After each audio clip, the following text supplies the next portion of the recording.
Hey, this is Colton Dixon, and my new song, Through All of It, is simply a declaration of freedom in the Lord. I've asked my closest friends and family to share a moment that might have seemed hopeless, but God was actually with them the whole time. Hi, I'm Jared Martin, and I play guitar for Colton. In high school, I was always a new kid because my parents had separated and I was moving around from town to town and from state to state. And it left me in this place where I never really fit in anywhere.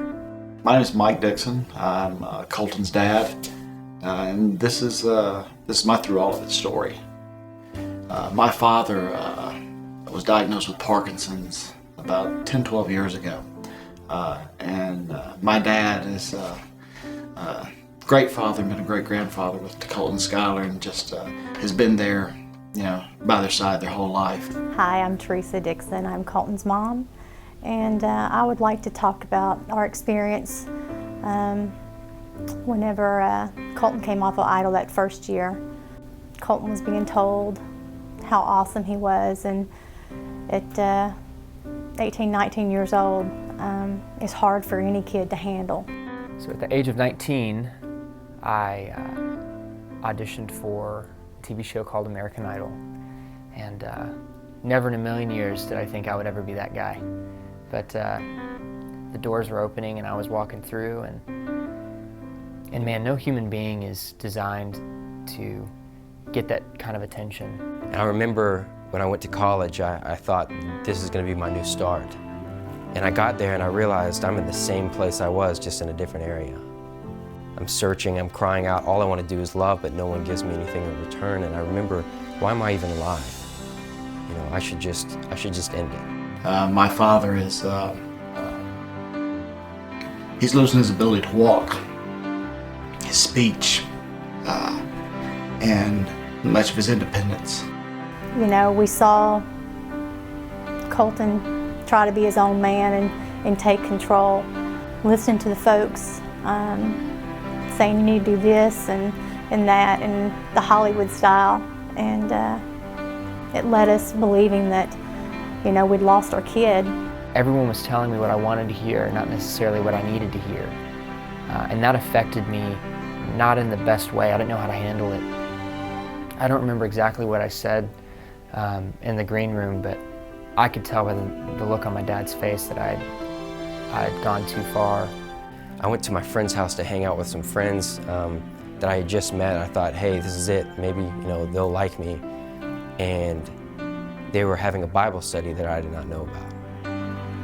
And listening to them go over scripture, I realized that the hope and the trust and the faith that I was putting into these things and these people, it was doomed to fail, because I realized that the only place you can truly put your love and your faith and your trust is in the Lord, because He will never change. And my dad, whenever he was first diagnosed, kind of asked, why me? And over the course of the years, and it slowly taking his independence away, has said, why not me? And he based that on his faith and the faith he raised us with. We spent many hours praying about what we should do, how we should talk to him, and saw God working through prayers, sending people to him, speaking with him, just giving him encouragement, grounding information that his dad and I had been telling him all along. Pride was seeping in from all his attention, and it took going to God and saying, hey, I can't take on all this. Help me find a way to reflect this or take it away even, because I can't deal with it. I realized after the Bible study, and I saw a lot of change, and I saw my friends, I've even saw people that bullied me reach out to me and say, hey, I really saw a change in your life, and that inspired me to pursue a relationship with the Lord.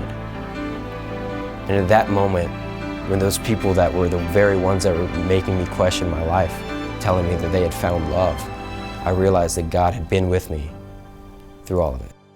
And basically through his sickness, his illness, I think he is teaching us, me especially, how to be a strong Christian man, father, husband, and no matter what happens in your life, even in its darkest moments, God's there. I think God waits for his people to be content with where they are and with what they have before he blesses them. And man, is that ever true in my story. Because yet again, the idol door came knocking in a way I didn't expect. And man, that's just testament to God's faithfulness through the ups and through the downs. God was there through all of it. Just remember that no matter what your story is, we have a God who is above it all. Life's been a journey. I've seen joy, I've seen regret. Oh, and you have been my God through all of it. Life's been a journey, seen joy.